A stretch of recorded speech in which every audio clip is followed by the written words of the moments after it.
मान लो मैंने 20 अच्छे कर्म किए कि मान लिया, और 10 कर्म मेरे से बुरे हो गए, ये भी मान लिया, तो भगवान को ये चाहिए मेरे 20 अच्छे कर्मों में से 10 बुरे कर्म घटा ले तो 10 अच्छे बच गए कि नहीं?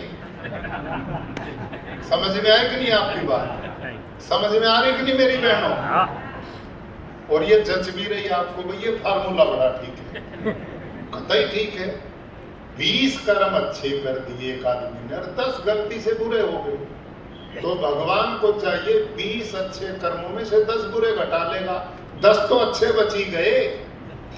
तो इसका उत्तर महात्मा ने क्या दिया ये सुनो, कि बेटे मान लो मेरे सामने 20 हाथी खड़े हैं, ये जी मान लिया, और 20 हाथी में से 10 घोड़े घटा दे तो कितने हाथी बाकी बचे? क्यों साहब?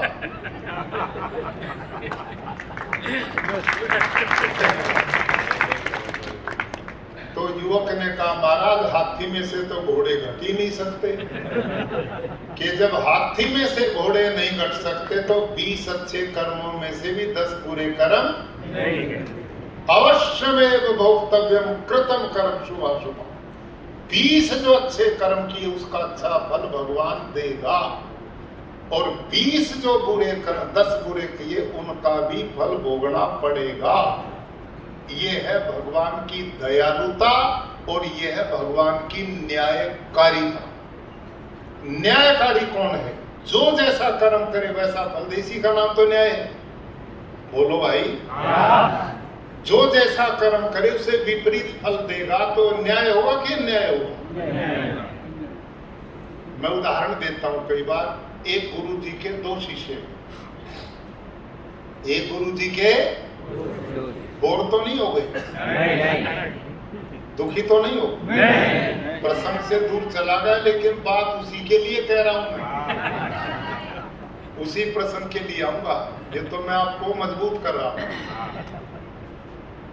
एक गुरु जी के 2 शिष्य थे। एक शिष्य ऐसा था जो रात दिन बड़ी मेहनत से पढ़ाई करता था और गुरु जी का सम्मान भी पूरा करता था, और दूसरा शिष्य ऐसा था पढ़ता पढ़ाता तो था लेकिन सारा दिन गुरु जी के पैर दबाता था, खूब चपलूसी करता था, पूरी सेवा करता था।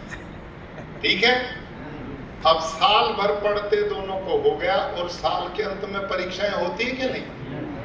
तो साल के अंत में परीक्षा हुई, गुरु जी ने प्रश्न पत्र दिया, दोनों शिष्यों ने उत्तर लिख दिया, और गुरु जी के पास आए तो क्या देखा गुरु जी ने? जो रात दिन पढ़ता था, गुरु जी का जो सम्मान करना चाहिए उतना करता भी था, उसके 10 के 10 सवाल ठीक, और जो ये दूसरे वाला था पहलवान साहब, इसके 3 सवाल ठीक और 7 सवाल गलत।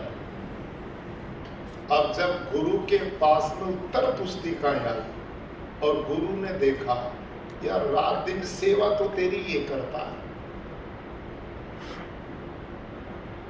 तो क्यों ना ये नंबर बदल दे, उल्टे कर दे। और गुरुजी ने क्या काम किया? जिसके 100/100 थे उसके तो कर दिए 30/100, और जिसके 30/100 थे उसके कर दिए कितने? 100/100। तो सारे बताओ मेरे को, ईमानदारी से बोलना एक स्वर में, जो गुरु ऐसे नंबर बदल देगा उसको न्यायकारी कहोगे या अन्यायकारी करोगे? अन्यायकारी हो गया कि नहीं? सब मानते हैं। अब बोलना है, चुप नहीं बैठना। यदि भगवान मेरे गलत काम का तो फल ना दे और उसको माफ कर दे, तो वो भगवान न्यायकारी होगा कि अन्यायकारी? अन्यायकारी हुआ कि नहीं? भाई जो नंबर सवाल ठीक है तो ठीक नंबर दे, ये न्याय है, और गलत है तो उसको गलत सिद्ध करे, इसका नाम न्याय है। आई समझ में? अब अगली बात सुनो। जो लोग यूं कहते हैं ना कि पाप हो गया कोई बात नहीं, एक बार डुबकी लगा लो सारे खत्म हो जाएंगे। इनके लिए उपनिषदों में पता क्या लिखा ऋषियों ने? प्लवा हेते अदृढ़ा यज्ञ रूपा, कि आपके कर्मकांड, आपके ये यज्ञ हवन, आपकी पूजा पाठ, यदि आप ये सोच करके करते हो कि पाप रूप कर्म से बचा देंगे, किए हुए पाप को छुड़ा देंगे, ये तुम्हारी संसार सागर को तैरने की कमजोर नौकाएं हैं।